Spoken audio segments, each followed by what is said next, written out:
Hello everyone, I'm Rish from Product Marketing Show. Welcome to today's episode. Today with me I have Carissa 10. She is Today with me I have Carissa 10. She's brand and content lead for Paytron. Carissa, thank you for coming to the Thanks show. so much for having me, Rish. I'm excited to be here. So Carissa, a lot of our audience is SaaS professionals, could be from marketing, success, or founder. And one of the most common questions they ask us, especially on the content marketing side, which kind of content do you use at which stage of the funnel for any B2B tech company? Yeah, that's a great question. And I think it's one that every sort of content marketer is always experimenting and figuring out with.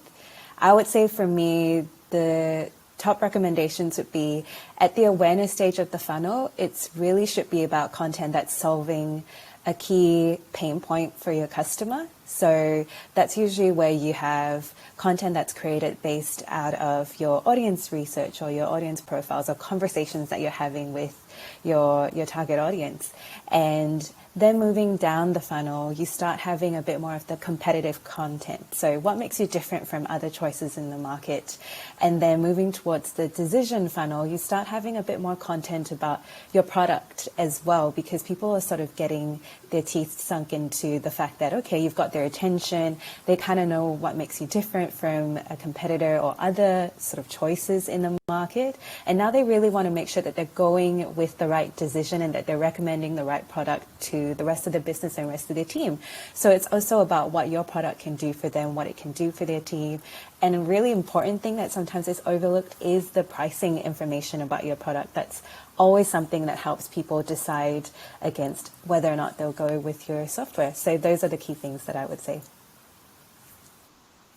Interesting. And which format of content has given you the highest return? Where do you see that works most in each of these funnels?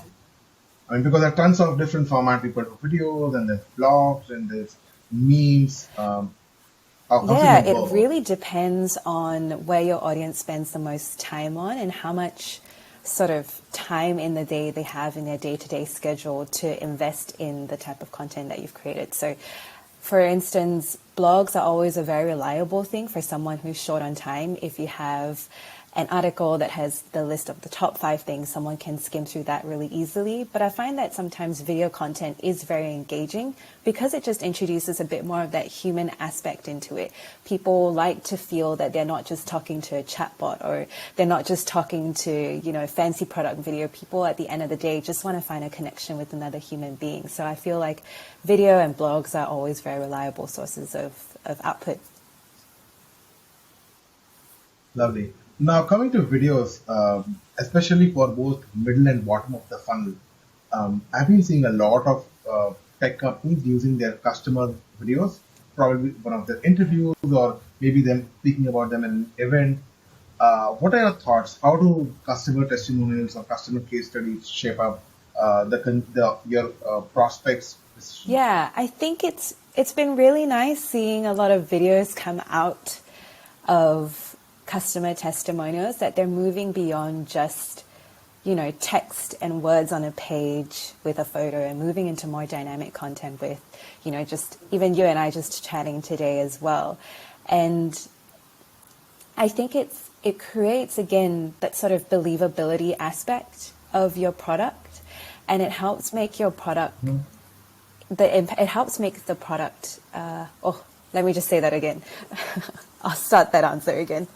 It helps with making the product more believable to the end user. Sometimes with B2B SaaS, we fall into the traps of being very removed in offering a solution to our customers, where we fall into the trap of going, save time and money, or increase your bottom line by 2%. And sometimes these messages need to be said, but other times it's very hard for someone to be able to quantify what exactly that sentence means for them. So when you do have a customer testimonial captured on video and someone's just sharing their story of how the product has changed their life, what was the before and after since using their product, that's all you need to be able to help someone go across the line and make a decision.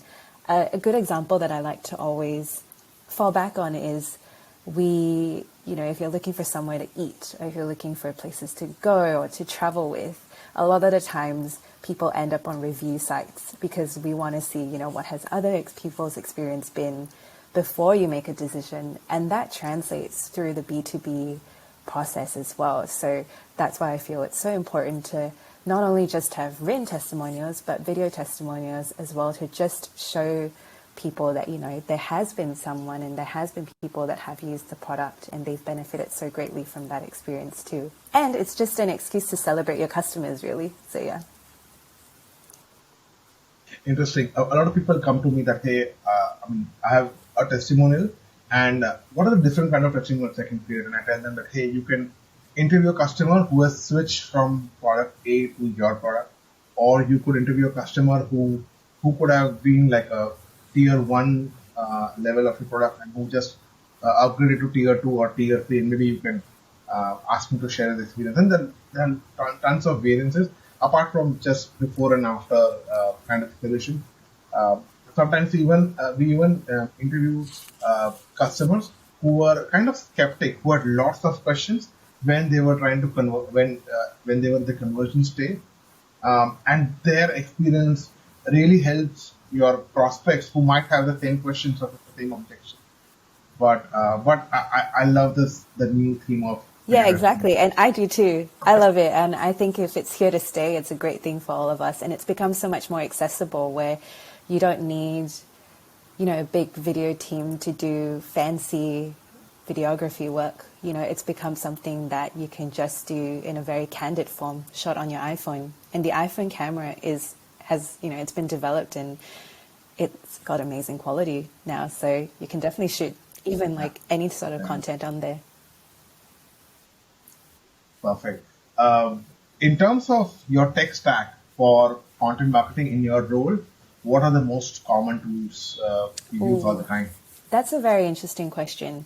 I kind of interchange a couple. I don't have like a fixed set that I use. I have a couple of apps that just help with what we're doing. So I like to use Word Hippo, which is just like an online browser if you need to come up with different ways of saying the same word. I use the Hemingway app as well to just help make sentences. It's good, right? Hemingway. Yeah, it helps make your sentences a bit easier to read, puts it through like I think one of the AI readers that identifies how you can simplify a sentence so that it's less complicated.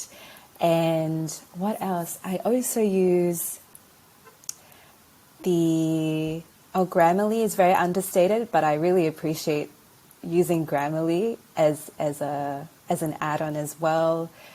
And apart from the Hemingway, I think the Hemingway app stands out the most to me too. So yeah, those would be the couple of like tech stacks that we use, because we are at the startup stage. So we don't really have the luxury of having the budget to sort of get every tech content under the sun that we like to use. So we kind of just improvise and find out different ones that we can use along the way for now.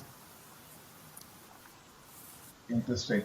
And can you share something about what are your current obstacles you're trying to solve at Paytron? And how are you trying to solve Yeah, so this? current obstacles that we face is, I'm sure it's really common among startups, which is we have limited resources. So we have just a small team and we're doing everything that we can. So there's only so much that we can do at any one point in time. And a way that we really resolve this is we have ruthless prioritization, is what we like to call it. So we drill our focuses down into week by week. So every week we look at what needs to get done. We look at, okay, if we have 10 things that need to get done, do they firstly align with what our main or wider company focus is for the month? So for instance, if the focus of the month for the company is to generate more customers, then is everything that we're doing this week helping to build positive impact towards that? And if it's not, what other efforts we can put ourselves, or what other efforts we can put our heads to bring in the most impact for our company? And the second other solution is, I would say, just we let creativity flow and we take a step back and go, let's just use what's in our hand. Sometimes in marketing, you're very tempted to go big and do all the flashy stuff and do a big campaign. But, when you have limited resources, I tend to see it less as a restriction and more of an avenue to be really creative, to just use what is in our hands. So like I was saying earlier, instead of filming a video, with a fancy video camera or with a video team, we can look at content that is scaled down and a bit more accessible for us to film just on an iPhone, really. Yeah. Nice. And for marketing teams which are short of budget, probably Yeah. very early stage, where there is a product market fit, what are your top 2 or 3 pieces of advice on how they should get engagement with their Yeah, market? so I would say firstly, be creative and don't be afraid to try new things. It's a lot of the times we can be really tempted to sort of follow the traditional rules of marketing where we have to do A, B, and C in order to drive engagement. But I think the beauty of being in marketing is also being able to be creative and draw parallels with what you're observing in the world today, what people are responding really well to in different industries, if people really liked a certain ad campaign, and then look at how you can put your own spin on it to suit your audience. And the second tip that I would say is consistently talk to your customers, ask them what they want to see. Don't be afraid to engage with them on that level. It's always really important to make it less about yourself and what you want to say, and instead just focus more on what your customers want to hear and focus more on what your customers actually would enjoy reading or would enjoy engaging with is another tip as well. And the last tip I would say is market to a person and not a business. So oftentimes in B2B, we can lose sight of the fact that, yes, we want to get certain businesses across the line, but behind every business, it's always made up of a lot of different individuals. So it's important that when you're putting your value forward on how you can benefit a business, that you tailor it so that you make sure you're communicating the value to a specific person as well, just so that it has a bit more of a powerful impact. What does it mean for someone in that business to use your solution? How will their everyday life change versus statements that can just be very generic and go, have a more efficient team. But what does that mean for people within that team in their day-to-day life on how their life will change or how they can actually work better because of the solution that you're offering? So those are the three tips that I would say, actually. I love your last piece of advice. And as marketers, sometimes we lose touch about the individual and shift more towards the business or even your copy, messaging, everything else.